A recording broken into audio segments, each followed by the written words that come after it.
Moi drodzy, wszystkie jordańskie wspaniałości, które dzisiaj zobaczycie, to efekt naszej współpracy z JTB, czyli Jordan Tourism Board. Oglądajcie.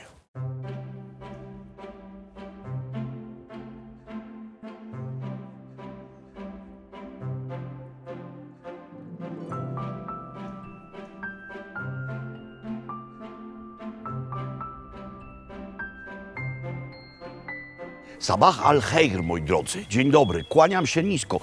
Naszą kolejną jordańską podróż zaczynamy mniej więcej 30 kilometrów od Ammanu. Oto miasto, równie ważne co dzisiejsza stolica dla historii tej części świata. Równie ważne dla Jordanii i nie tylko, bowiem Al-Salt, które widzicie wokół, to miasto bardzo stare, miasto mające konotacje biblijne, tak samo jak Amman. Jak chce tradycja, to właśnie tutaj miał być pochowany Hiob. Miasto, które kiedyś było potężniejsze i ważniejsze od Ammanu. Stąd je widać przepięknie, no ale przecież nie będziemy się tylko ograniczać do panoramy. Zatem już zaraz znajdziemy się tam właśnie.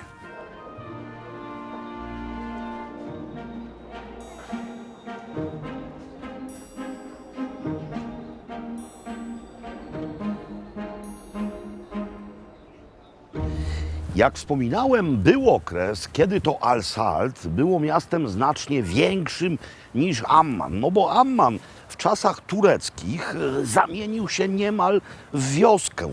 Dopiero pod koniec XIX wieku, kiedy to Rosja carska ostatecznie podbiła Kaukaz, do Jordanii przybyli muzułmańscy emigranci z tegoż Kaukazu, czyli przede wszystkim Czerkesi, również Czeczeni. We wcześniejszym odcinku mówiłem wam o tym, że różne mniejszości mają zagwarantowane miejsca w parlamencie jordańskim. Czerkesi również, stąd oni się tutaj wzięli. No ale wróćmy do Salt. To było miasto wielokulturowe i wieloreligijne.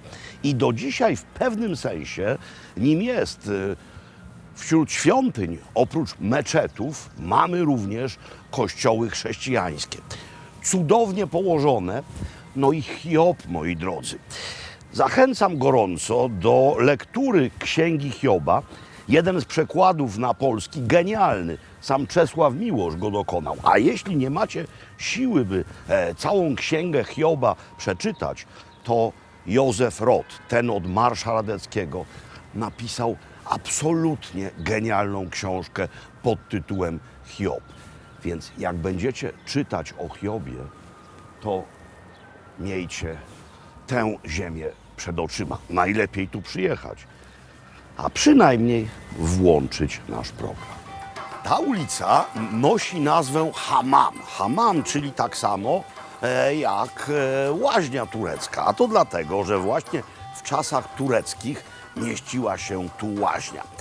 Dzisiaj to główna handlowa ulica miasta, przepiękna. I nie mówię tylko o zawartości kramów, lecz o architekturze, o układzie, o tych witrynach drewnianych przy sklepach.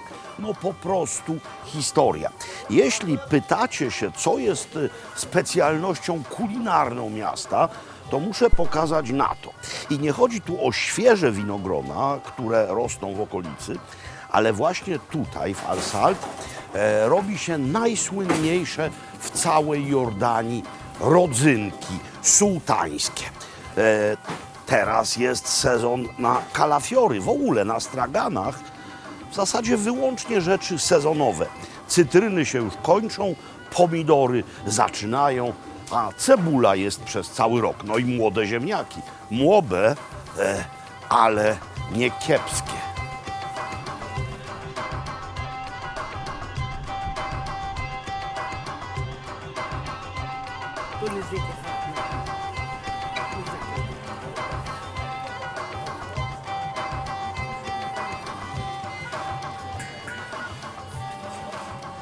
Typowe tutejsze uliczne śniadanie. Chlebek o nazwie szrak. Pani wyrabia placki, one są tutaj pieczone i podaje się to z zatarem i z oliwą. Trwa chwilkę, wszystko dzieje się na naszych oczach. Haha, brawo, brawo. Szukran. Gorące, chrupiące. A, zatar. No nie wszyscy być może wiecie, co to jest. Bliskowschodnia mieszanka przypraw. Najważniejsze w tej mieszance są tymianek oraz prażony sezam. Prościutka rzecz.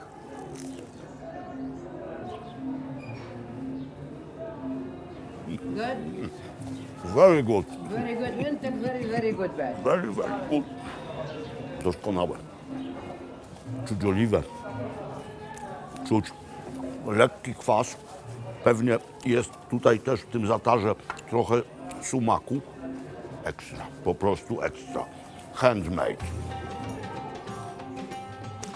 Wszędzie na Bliskim Wschodzie suki można podzielić na dwie kategorie. Takie targi, które służą głównie turystom i zwiedzającym oraz targi dla miejscowych. No i ten jest jak najbardziej dla miejscowych. Przede mną, a i przed wami drogeria, a zarazem sklep przyprawowy. W workach przed sklepem mamy suszoną szałwię, tutaj hibiskusa, liście laurowe i rozmaryn. Kącik drogeryjny, a w zasadzie mały tego kącika fragment, również z konotacjami kulinarnymi. To są kapitalne rzeczy, jeśli myślicie o pamiątkach stąd. Jest to bowiem ręcznie robione mydło. Mydło na bazie liści laurowych. I przecudnie właśnie liśćmi laurowymi pachnie. To jest robione na bazie miejscowej oliwy. No to dalej chodźmy. Mówiłem już o rodzynkach, o tym, że jest to stolica sułtanek. No i tam mamy właśnie kącik rodzynkowy. No przy okazji kącik kokosowy. Przyprawy.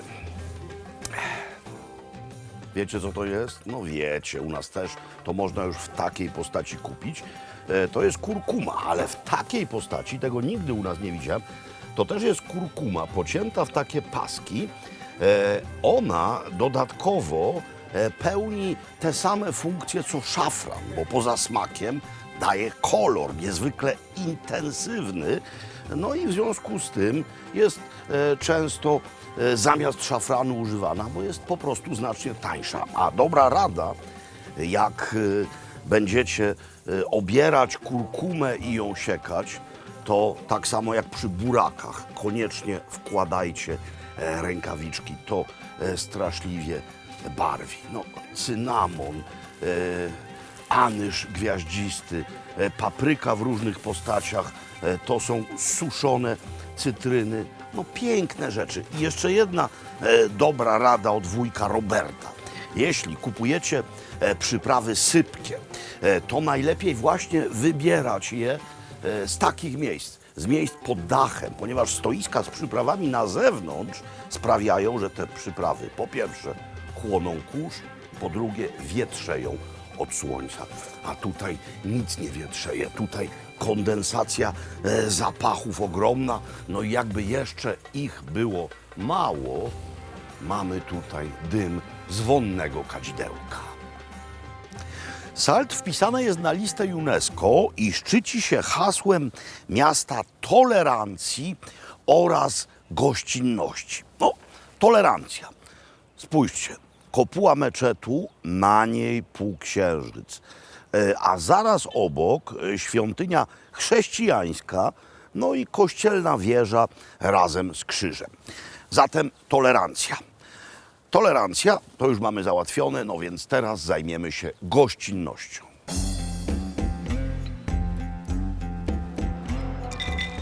Na wieść o tym, że odwiedzimy to miejsce, specjalnie przyjechała tutaj pani Jara, miejscowa uznana jakże szefowa kuchni, blogerka instagramowa, ponad 1 milion obserwujących, właścicielka sieci cukierni, kobieta gotująca i specjalnie dla nas przygotowała to oto danie.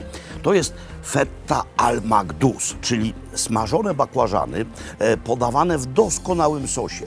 Mianowicie mamy jogurt wymieszany z tahiną, z sokiem z cytryny, z czosnkiem. Do tego natka pietruszki, do tego ziarna granatów i kawałki smażonych migdałów. To nazywa się hobez el basar i jest też przez panią Jarę specjalnie przywiezione. Robiła to jej mama. Specjalność północnej Jordanii. Jest to rodzaj chleba z cebulą, czarnuszką, przyprawami. Mamy jeszcze inne śniadaniowe albo też lunchowe specjały. To jest smażony ser. Dość podobny do halloumi, chociaż ma nieco większą konsystencję. To jest podobno ulubione danie jordańskiego króla, jego wysokości Abdullaha. Mianowicie pieczone pomidory, oliwa, przyprawy.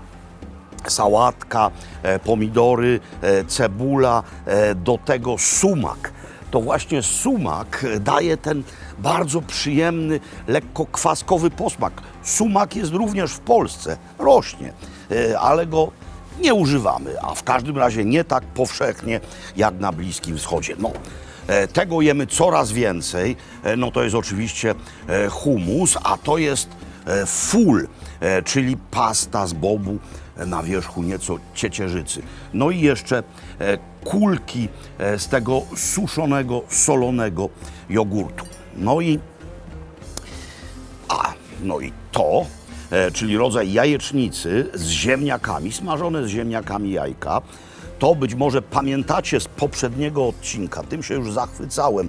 Mini bakłażaniki faszerowane orzechami włoskimi oraz ostrą papryką. No, tego jeszcze nie pokazywałem, ale dużo o tym słyszałem. Wątróbka, w tym wypadku kurza, może też być barania, która jest duszona w melasie z granatów. Do tego chleb w typie pity. O Jezu, jakie to dobre. No ale pani Jara zrobiła to właśnie. Nie powiedziałem jeszcze, że w tej sałatce oprócz bakłażanów i tego wszystkiego, o czym mówiłem, są jeszcze kawałeczki takiego właśnie chlebka smażonego. Chodzi o to, żeby w ustach to dostawało chrupkości. O, tutaj to mam, zobaczcie. To jest smażone, ale to razem jest tylko kompozycja właściwa.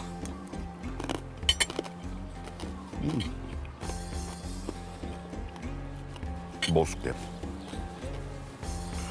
No, doprawdy lepszego miejsca na późne śniadanie tutaj znaleźć się chyba nie da. Herbatka, jakby co, z miętą.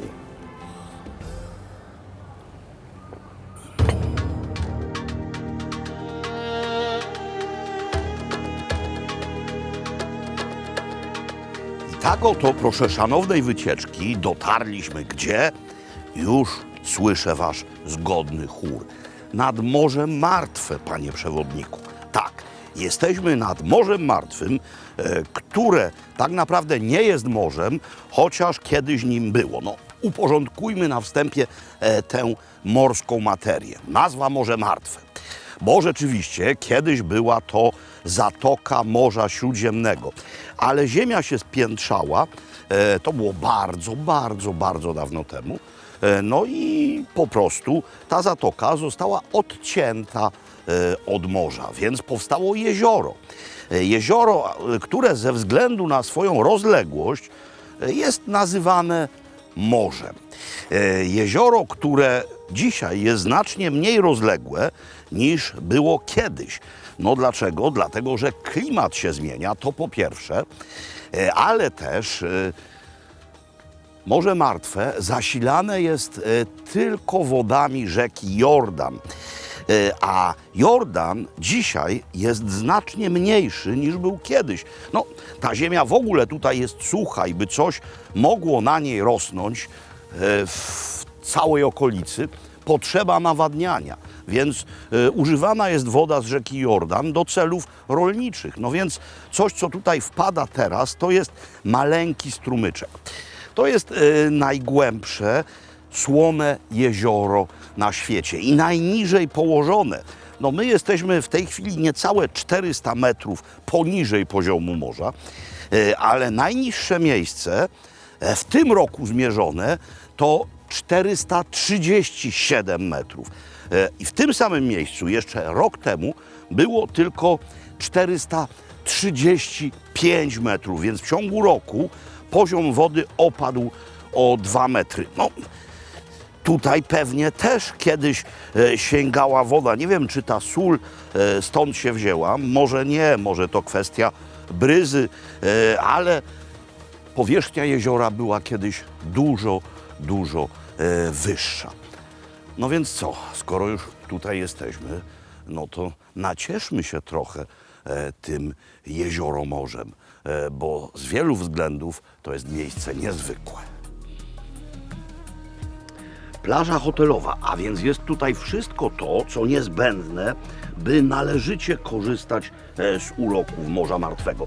To pierwsze miejsce nad Morzem Martwym, które widzieliśmy, to była plaża publiczna. Tam człowiek jest zdany wyłącznie na siebie i na to, co ze sobą przywiezie. A co trzeba wziąć poza kąpielówkami? No dobrze jest mieć plastikowe buty i tutaj takie są na wyposażeniu, dlatego że kamienie i drobinki soli, które potrafią tak zesztywnieć, że po prostu kaleczą. Są tutaj pojemniki z cudownym błotem z tegoż morza. To błoto podobno jest całkowicie niezwykłe. Ma w sobie tyle różnych cennych dla skóry substancji, że wszyscy się tutaj tym smarują jak cholera. No i trzeba przestrzegać pewnych reguł. Mianowicie, ta woda jest tak zasolona, że niezwykle jest się w niej trudno odwrócić, więc nie zaleca się pływania na brzuchu. Już parę osób w ten sposób się utopiło, no bo po prostu jesteś twarzą do wody i nie masz jak się przekręcić. Poza tym kontakt tej wody z oczyma jest bardzo bolesny, no potworna ilość soli, więc najlepiej tam po prostu wejść, no i się zanurzyć, nie zanurzając wszakże głowy.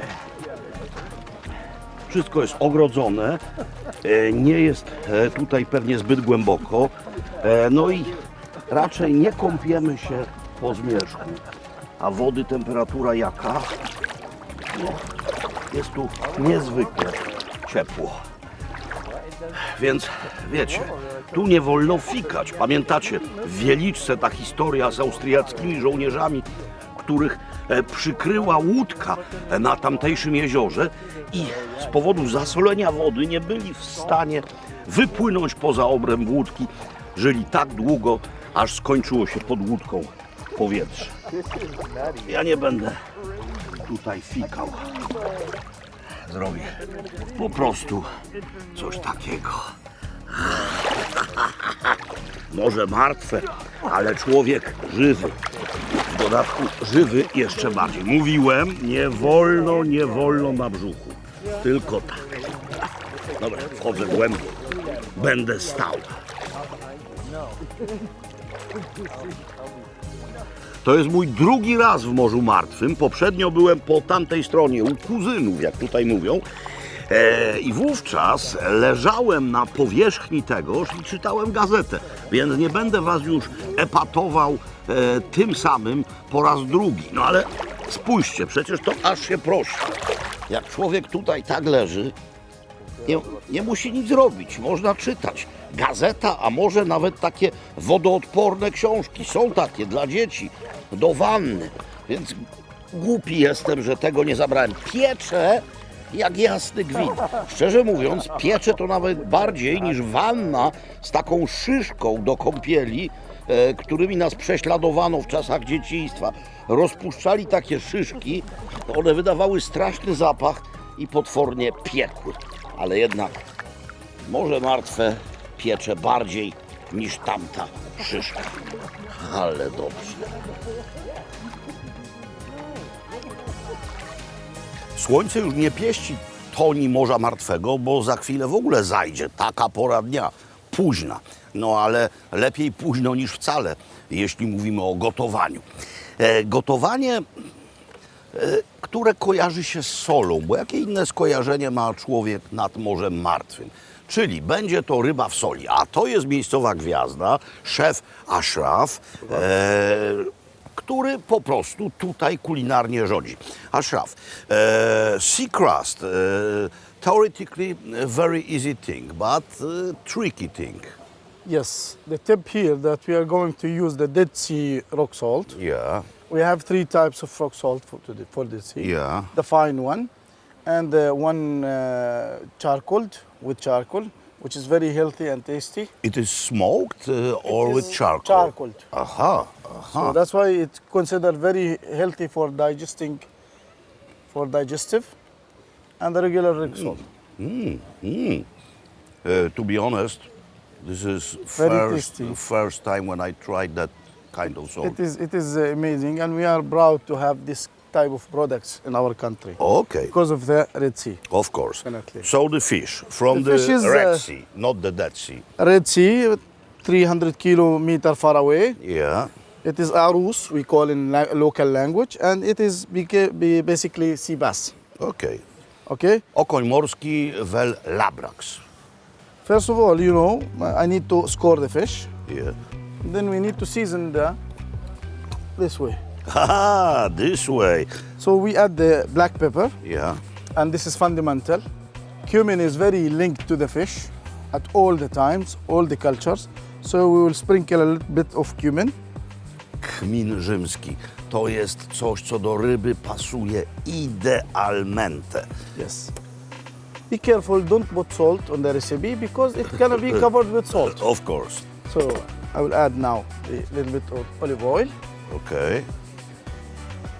Local olive oil. local. You can see the olive tree around you, and it is I have to tell you that quality of Jordan oil is unbelievable good. I like it very much. Czyli, jeszcze raz powtórzę, I have to repeat it Yes. in my language. Understand, yeah. Kmin rzymski, nie kminek. Kmin rzymski, oliwa, czarny pieprz. Nie solimy na razie. And then I need to start to do the crust. Yes, please do. Marination is finished. To jest bardzo ważna sprawa. This is tricky thing.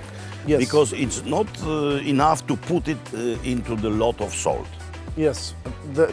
The tricky thing, if you use the cross salt, Yeah, means the thick one, yeah. the egg and salt will not match together, and it will be broken very easily. Aha, That's why we have the fine grain one. yeah. And this is for flavoring only. Okay. The black one. So first I will add the salt. Grubo mielona morska sól, wymieszana The fine one. z cienko, z drobno mieloną, cienko. No i to może w jakichś delikatesach kupicie. Ja tego nigdy wcześniej nie próbowałem, wygląda cudownie. Ale jest jeszcze jedna rzecz. And now, I'll put some dill. okay, dill. Yes. Dill? As you know, I don't believe it. Dill. it is dill. Beautiful. It is being grown like 1 kilometer far away from this place. So Słuchajcie, it is pure local. Also operek here- dobre jak jasnych win. I teraz, and now, something very important. Yes. Just to keep it together. Ubita piana z białek. And you have to mix Now, it yeah. together. First, let's mix the powder Yeah, things okay. together. We have a nice look. You can smell also, Robert.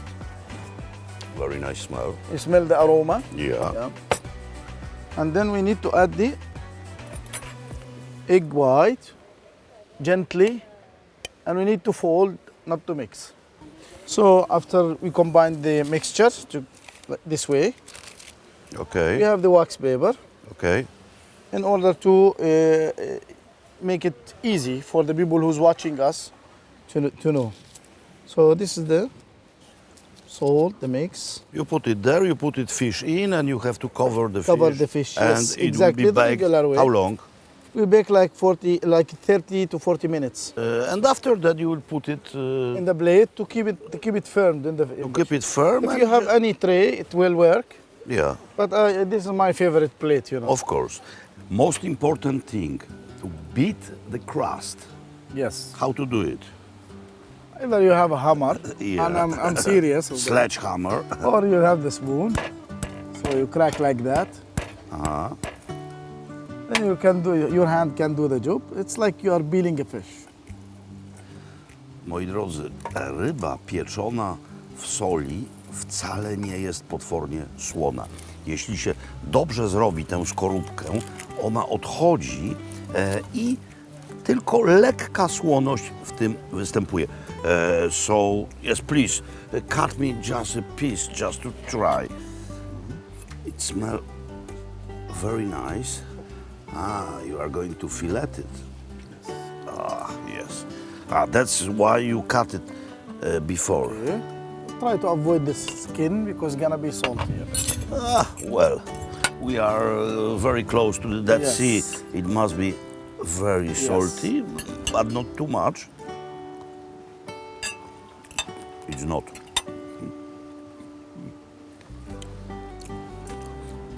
To sprawia, że ryba jest niezwykle soczysta. Czuje się delikatny kmin, czuć oliwę. Ashraf, this is fantastic fish. Thank you. What can I tell you right now? Only one thing. Shukran. Afwan. Thank you very Shukran. much. Thank you. Shukran. Thank you. Genialna ryba.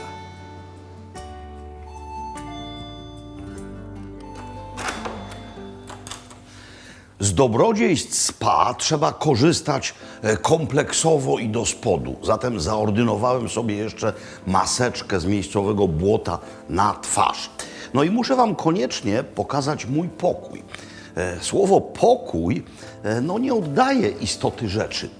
Najwyraźniej w recepcji pomylono mnie z maharadżą czy też z szejkiem, albo też, co bardziej prawdopodobne, moją żonę wzięto za jakąś księżniczkę, ponieważ zakwaterowano nas w czymś takim. Widzicie dopiero fragment tego wnętrza.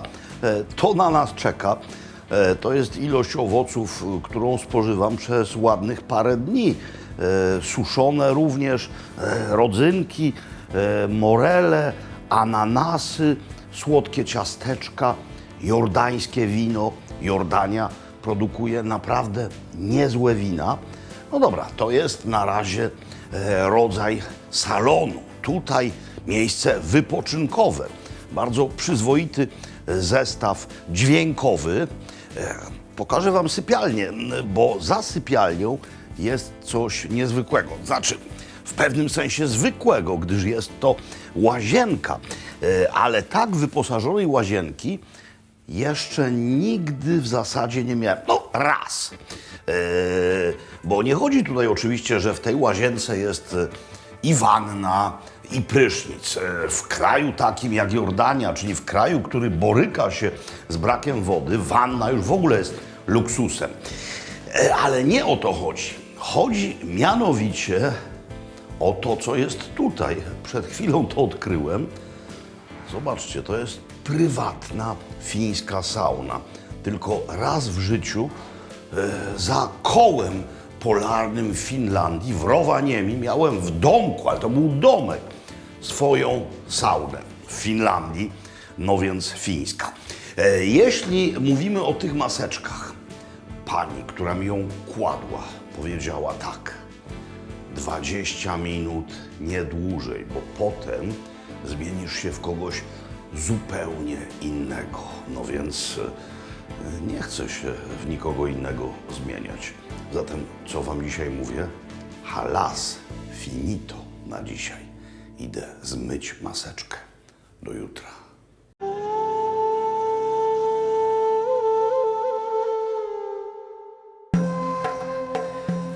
Moi drodzy, wszystko to, co dotychczas widzieliśmy, no może poza moją gębą w masce błotnej, urzekało swym pięknem. Ale jest jedno miejsce, którego widok po prostu zapiera dech w piersiach. Miejsce, jakże słusznie okrzyknięte jednym z cudów świata. Miejsce najchętniej odwiedzane w Jordanii. No i w ogóle w tej części Bliskiego Wschodu, czemu doprawdy trudno się dziwić. Drogie panie, szanowni panowie, przed wami jej wspaniałość Petra. Czy ktoś z was jeszcze nie słyszał o Petrze? No trudno mi w to uwierzyć, zważywszy choćby na popularność filmu Indiana Jones Ostatnia Krucjata. W każdym razie teraz trochę informacji niemal encyklopedycznych razem z tym niezwykłym widokiem. Miasto wielkie, jak na III wiek przed naszą erą. Kilkadziesiąt tysięcy mieszkańców. Miasto niezwykle usytuowane, bowiem tak naprawdę niewidoczne, dopóki nie wejdzie się w ten niezwykły wąwóz, który jest za mną. Miasto praktycznie nie do zdobycia normalnymi wojskowymi technikami. Miasto, które również z racji tego położenia i po upadku Królestwa Nabatejskiego opustoszałe i zapomniane, odkryte dla ludzkości dopiero w początkach XIX wieku. Żeby tam się dostać, trzeba zjechać na dół i trzeba wejść w ten wąwóz. I to właśnie uczynimy. Oto dobry duch naszej wyprawy, a zarazem niezwykle fachowa przewodnicza siła. Amina, pół gdańszczanka, pół ammanka. Dokładnie. Moja droga, jesteśmy u wejścia do wąwozu. Myślę, że na początek słów parę o Nabatejczykach. Niezwykle tajemniczy lud. Żadnych zapisków po nich nie zostało. Chyba tylko w rzymskich jakichś księgach. Kto to był? Kto to Zgadza był? się. To jest przepiękna tajemnica Nabatyjczyków, bo to jest lud tajemnicy. W ogóle Petra jest nazywana miastem tajemnic. To były ludy semickie pochodzenia z Półwyspu Arabskiego, które przenosiły się z miejsca na miejsce, aż w końcu dotarły do ziemi, które wcześniej należały do Królestwa Edomu. I tutaj było Królestwo Edomu. Stary Testament. Dokładnie, zgadza się, jak najbardziej. I oni, nie przejmując od razu, bo dosłownie później Edomijczycy, wyprowadzając się stąd, oni się tutaj zasiedlili. Głównym powodem zasiedlenia Nabatyjczyków był szlak handlowy. No, ale byli też niezwykle mądrzy, no bo zbudować miasto tam w głębi z tak wąziutkim wejściem, no przecież to było bronione, no tutaj się nikt nie przedarł. Ile trzeba iść tym wąwozem, żeby dojść do właściwej Petry? Zgadza się, lokalizacja Petry jest genialna, jeżeli chodzi też o obronę, ale też dostęp do wody, bo potrafili do niej doprowadzić wodę. Przed nami przepiękny wąwóz, jest to wąwóz naturalny, ma on 1200 metrów długości, 80 wysokości i od 3 do 12 szerokości. Jest to wąwóz naturalny, tylko tutaj przy głównym wejściu był powiększony przez Nabatyjczyków. 1200, Metrów długości. no to jala. Jala! Żeby powstało miasto, żeby powstała jakakolwiek cywilizacja, potrzebna jest woda. I zdaje się, w tej materii Nabatejczycy byli mistrzami prawdziwymi. Zgadza się, byli genialni, jeżeli chodzi o cały system wodny, dlatego że doprowadzali tutaj z Ładi Musa, z Doliny Mojżesza wodę do dzisiejszej Petry, ale oprócz tego potrafili znaleźć wodę na pustyni, budowali tam studnie i wykorzystywali podczas wojen na pustyni, więc to jest genialne. No bo tak sobie to wyobrażam, że ten wąski kanion, jak lało, zamieniał się w rzekę, no, rzekę okresową. To dzisiaj w dalszym ciągu na pustyni są spotykane zjawiska. No i co? To jest taki rodzaj akweduktu? Oni piętrzyli tę wodę jakoś, prawda? Dokładnie, tutaj tędy płynęła woda. W większości ten kanał był zakryty, więc woda zostawała czysta i dochodziła ona do pewnego punktu, gdzie nawet była filtrowana i była ona do wykorzystania jako czysta woda. I robili takie tamy, gdzie ta deszczówka się piętrzyła i zdaje się, że dzisiaj Jordania, która boryka się z brakiem wody, w pewien sposób ich naśladuje. Ten sam pomysł, dokładnie, zgadza się. Też tamujemy tą wodę i wykorzystujemy ją do dnia dzisiejszego. Jak pomysł jest dobry, to się po prostu nie starzeje. Dotarliśmy do reprezentacyjnej niejako części dawnej Petry. To się popularnie nazywa skarbcem, ale chyba nim nie jest.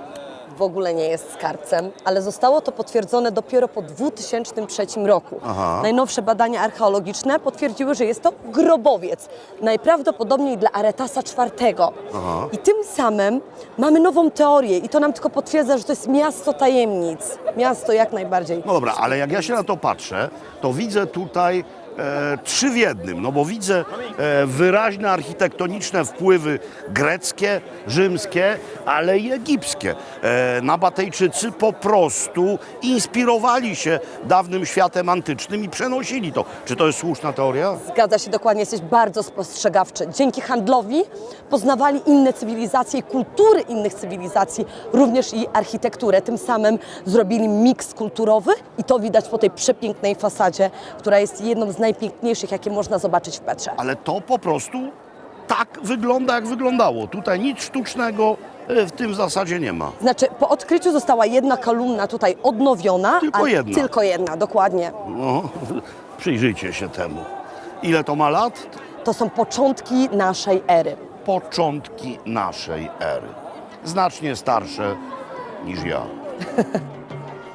Cały czas nie jesteśmy jeszcze w części mieszkalnej, tylko niejako reprezentacyjnej. Te wykute w skałach wejścia prowadziły dokąd? Najbardziej prawdopodobną teorią, że tutaj również znajdowały się grobowce. Tutaj i w większości Petry te fasady to właśnie grobowce. No ale to nie ma żadnych wątpliwości, że był to teatr kojarzący się z rzymskim albo też właśnie wcześniej greckim teatrem. No bo on niemal tak samo wygląda. Amfiteatralna forma, wykute w skale, ogromny teatr.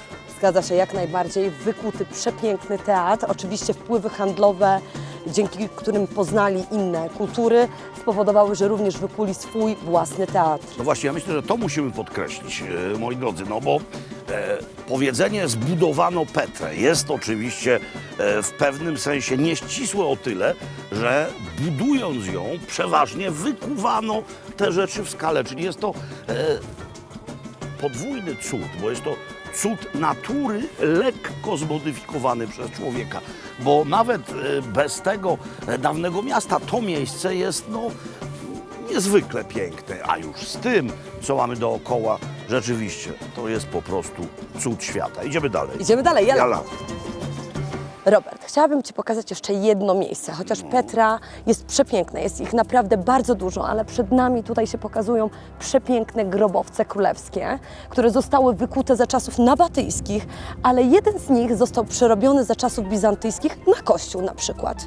Z tego, co czytałem, to przebadane archeologicznie i udostępnione jest raptem kilkanaście procent tego olbrzyma, prawda? Zgadza się, jest ich tylko 18% około. A reszta czeka na skatalogowanie Dalsze badania. i na zbadanie. Jak często bywasz w Petrze? Minimum raz w tygodniu. Minimum raz w tygodniu. Moi drodzy, Amina jest tutaj minimum raz w tygodniu, no więc wy bądźcie tu przynajmniej raz w życiu. To była boska wycieczka. Habibti, shukran. Shukran habibi. Ciao.